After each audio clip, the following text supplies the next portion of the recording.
Peter Adamson, and you're listening to the History of Philosophy podcast, brought to you with the support of the Philosophy Department at King's College London and the LMU in Munich. Online at historyofphilosophy.net. Today's episode, Metal More Attractive, William Gilbert and Magnetism. A pretty standard way of demarcating early modern philosophy, and the way I'll more or less be using on this podcast, is to say that it spans the 17th and 18th centuries. If we take this really literally, that would put the divide between pre-modern and modern philosophy in 1600. Imagine if they'd known at the time.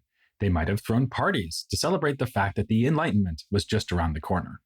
Of course, that didn't happen, but the year did see one publication that rather poignantly brings the story of pre-modern philosophy full circle. According to another standard historical convention, Western philosophy is assumed to start with the pre-Socratics, and in particular with Thales of Miletus. As you'll remember, since we just covered him a mere 434 episodes ago, one of the very few things known about him is that he said the magnet has a soul. And more than 2 millennia later, in that momentous year of 1600, William Gilbert published Concerning the Magnet, Magnetic Bodies, and this Great Magnet, the Earth, a new philosophy demonstrated by means of many arguments and experiments. Here we are after more than 2 millennia of philosophy, and we're still worrying about magnets. But we've come a long way, not least in terms of having more information to work with. Just that title gives us more information about Gilbert than we have for Thales' ideas about magnets. In fact, we can use the title of Gilbert's book as a handy guide to his innovations in the field of magnetism and electricity. Let's start with the phrase magnetic bodies. These had long been a subject of puzzlement and fascination. It was difficult on pretty well any pre-modern theory of matter to explain why a lodestone and a piece of iron should move towards one another. We see here what looks like spontaneous action, which is presumably what inspired Thales to credit the magnet with a soul. But we don't normally see this kind of motion in stone and metal. Rather, it seems to belong only to organic life, like when plants grow on their own, or when a cat moves with sudden and lethal speed in the direction of the sofa to take a nap. One exception to this rule would be that elemental bodies do naturally rise and fall, with earth and water moving towards the center of the earth because they are heavy, air and fire away from it because they are light. But that's clearly not what we're seeing with the magnet. Even more puzzling, magnetism seems to involve action at a distance, because the lodestone can attract the iron to it across a gap of space. That's very hard to explain by invoking the properties recognized in Aristotelian science, like heat or moisture. In antiquity, the Epicurean poet Lucretius tried to account for it in atomic terms. I mentioned this in episode 58, actually. His idea was that atoms are streaming off of the lodestone toward the iron and pushing air out of the way, creating a partial vacuum that sucks the two bodies together. But given that atomism was only just starting to revive around the end of the 16th century, this sort of explanation wasn't very appealing. Instead, magnetism was often recognized as one of many hidden or occult powers found in nature, like the stingray's ability to stun its prey or poison's ability to kill. You might recall the French doctor Jean Fernel and his treatise On the Hidden Causes of Things. Well, he mentioned the magnet, along with poisons and other similar phenomena, among the causes which stay hidden in the gloom of veiled nature. Gilbert thought he could do better by offering the new philosophy of magnetism mentioned in his title. One thing that was new was a theory of elemental bodies. In Aristotelianism, Earth is characterized by its dryness and coldness, and, as I just said, by its tendency to move downward. But once it reaches its natural place, it stops moving and indeed becomes entirely inert. Gilbert disagrees. He dismisses as ridiculous the idea that Earth is dead or a useless weight. Rather, all material bodies are full of native and inborn powers that cause motion. In a sense, he is still thinking a bit like Thales, in that he ascribes a vital force to the magnet, and not only to the magnet. Gilbert says that the pure element of Earth, which he calls true Earth, always revolves with a necessary motion and an inherent tendency to turn. Now, we never actually encounter absolutely pure elements in everyday life, but a lodestone, or a piece of iron, has a very high proportion of true Earth in it, which explains the tendency to come together as they join in the natural orientation and motion of this element. This is a rather daring proposal about the underlying chemistry of the lodestone and iron, since the former is, as its own title implies, indeed a stone, whereas the latter is a metal.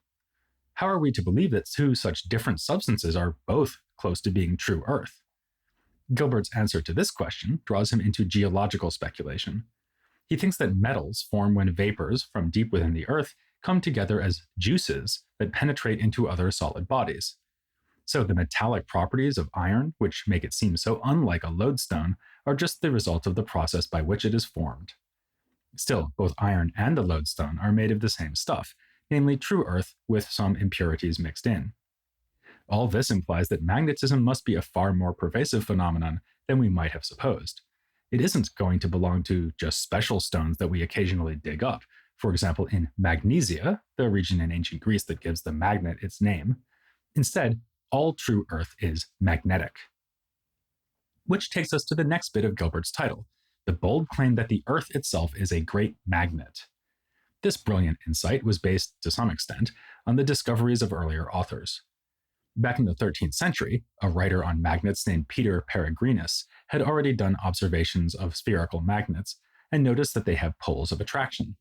As you know, two magnets brought near each other will be attracted if oriented in the right way, but if you turn one of the two magnets around, they will instead repel one another. This already implies that magnetism is not just an indiscriminate tendency to attract things of the right sort. Rather, it seems to involve some sort of specific directionality.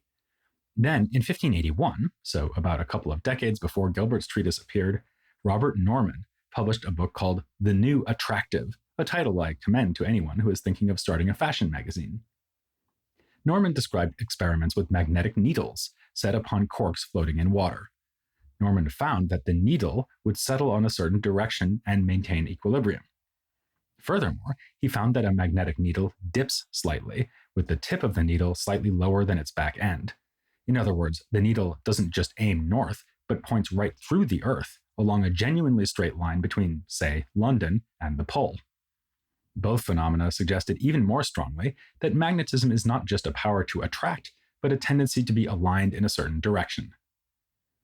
Norman assumed that his magnets were orienting themselves towards some target, which he called the respective point. But again, Gilbert disagreed. Magnets are not, like elemental bodies in the Aristotelian theory, trying to get to some natural place. They are just arranging themselves in the way that is natural for true Earth. In fact, Gilbert thought that strictly speaking, we should not say that magnets attract or are attracted by other bodies. That would imply some kind of compulsion, as if the lodestone were pulling iron towards it with an invisible string, or the pole were tugging from afar at the needle. Instead, Gilbert speaks of magnetic coition, or primary running together. Magnetic needles allowed to turn freely, like on a cork in water, will quite literally fall into line and point along a path which has the pole at its end. And when two bodies, made mostly of true Earth, are near one another, they will join together to cooperate in this effort. This is also how Gilbert explains magnetic repulsion. If you hold two magnets with their north poles facing, they seem to be pushing away from one another, but in fact, says Gilbert, they are just trying to turn themselves around so that they can get back into what would be a natural arrangement. Of course, magnetic orientation allows for the manufacture of compasses, which linked the research of Norman and Gilbert to the urgent practical question of navigation. No less than the astronomical interests of John Dee, Thomas Harriot, and others, research into magnetism was motivated by the demands of England's burgeoning projects in trade and colonialism. One of the scientific problems that arose in this context was magnetic variation, the fact that compass needles do not quite point due north. This was obviously very inconvenient for precise navigational calculation, so Gilbert and other theorists were doing their best to explain it, and if possible to correct for the variation. Thomas Digges, for example, surveyed observations about compass readings from different locations. But these suffered from inaccuracy, and he concluded in the end that with the currently available data, the problem was insoluble. All navigators could do is collect readings on local variation and tabulate the results. This information could then be used to adjust calculations made at any given place. Gilbert took a similar view, but added an explanation for the irregularity of the variation. The surface of the Earth, he speculated, has unevenly distributed deposits of iron, and the high concentration of true Earth in this ore can affect the compasses.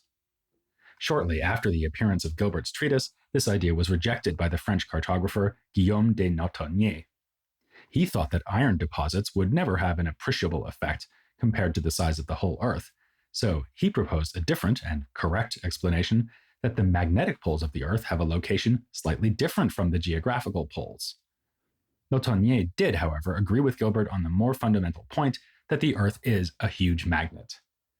Gilbert called the spherical magnet that was so prominent in his experiments a terrella, literally a small Earth, and believed that he could extrapolate from the effects he observed to a literally global scale.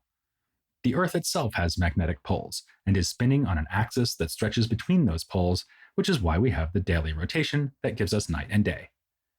Of course, this shows that Gilbert was working within a Copernican theory, according to which the Earth goes around the Sun once a year and turns on its axis each day. Indeed, some scholars assume that the whole point of Gilbert's theory was to support Copernicus. But we should be careful not to infer that all cosmic attraction was, to Gilbert's mind, attributable to magnetism. Remember, it's only true Earth and bodies made mostly of Earth that display magnetic properties. So the Earth and the other planets are not staying in their orbits around the Sun because of magnetism. And when you jump, it's not magnetism that makes you fall back down unless you are Michael Jordan. Instead, Gilbert speaks of a very broad phenomenon he calls electricity. Like the word magnet, this term comes from ancient Greek. In this case, it derives from electron, meaning amber, because you can rub amber and then use it to attract other small objects like, say, wood shavings. Nowadays, we explain this as static electricity, but from Gilbert's point of view, it exemplifies a general tendency of bodies to gather themselves together. This electricity is the reason the Earth holds together and explains the phenomena Newton would soon enough be accounting for with his theory of gravity. Cannonballs, apples, and most basketball players fall when they are up in the air because the Earth, says Gilbert, calls bodies back to itself. He no longer needs the Aristotelian idea of heavy and light bodies. And good thing, too, since in Copernican cosmology, the center point of the Earth is not in the middle of the universe. So it would make no sense to say that heavy objects are moving towards that point and light things away from it. A striking feature of Gilbert's arguments for all of this, one flagged in the title of his treatise, is that his theory is demonstrated by means of many arguments and experiments. The preface announces that the work is addressed to true philosophers, honest men, who seek knowledge not from books only, but from things themselves. Gilbert has gone to the trouble of adding asterisks in the margins of the work to indicate experimental observations, with the size of the asterisk corresponding to the importance of the observation. He is dismissive of what we might call armchair scientists, remarking that stronger conclusions arise from certain experiments and validated arguments than from probable conjectures and the beliefs of common speculators. The better part of a century ago, the scholar Edgar Zilsel made an intriguing proposal about this empirical dimension of Gilbert's work. He argued that the advances made by Gilbert were made possible by the closing of socio-economic gaps between the elite and the working class. No longer were scientists university scholars who never saw the outside of the library. They were now men of affairs who were out in the world and who met people who actually made stuff and worked with their hands. Surely, Zilsel speculates, blacksmiths and miners had been noticing magnetic phenomena, and surely this could have fed into the discoveries of scientists like Gilbert, who were curious about these same phenomena and were of sufficient education and social standing to publish what was being observed. The aforementioned Robert Norman might offer a good example.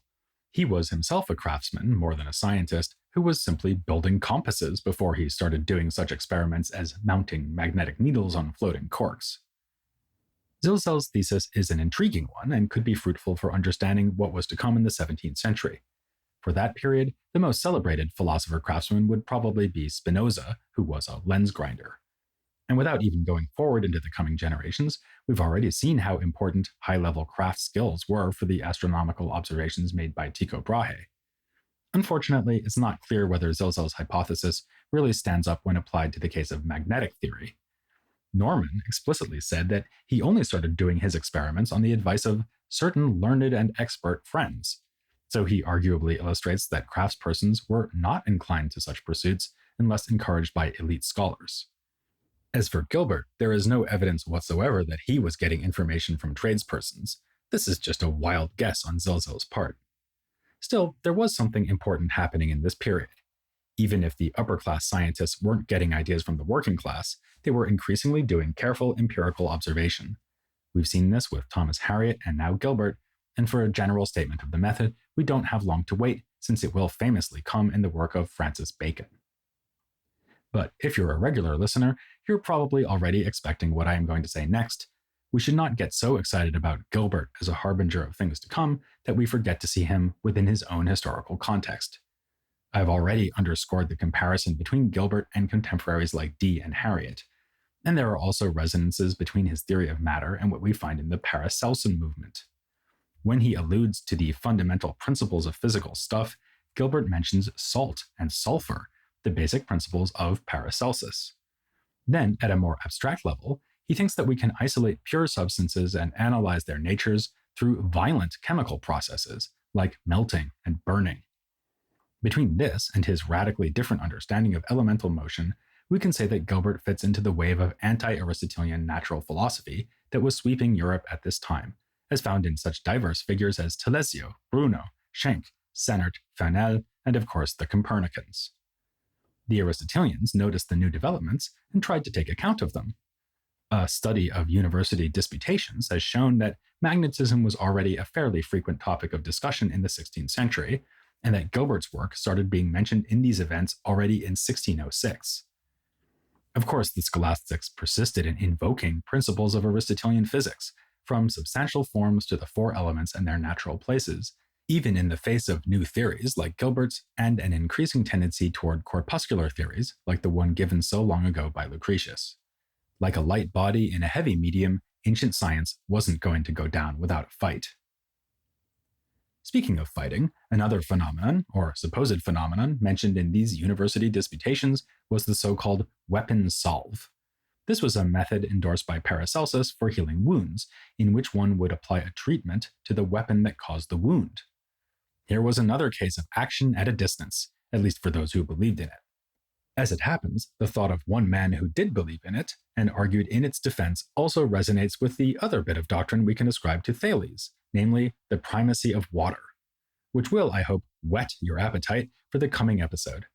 Après cela, le déluge, because next time it's Robert Flood, here on The History of Philosophy Without Any Gaps.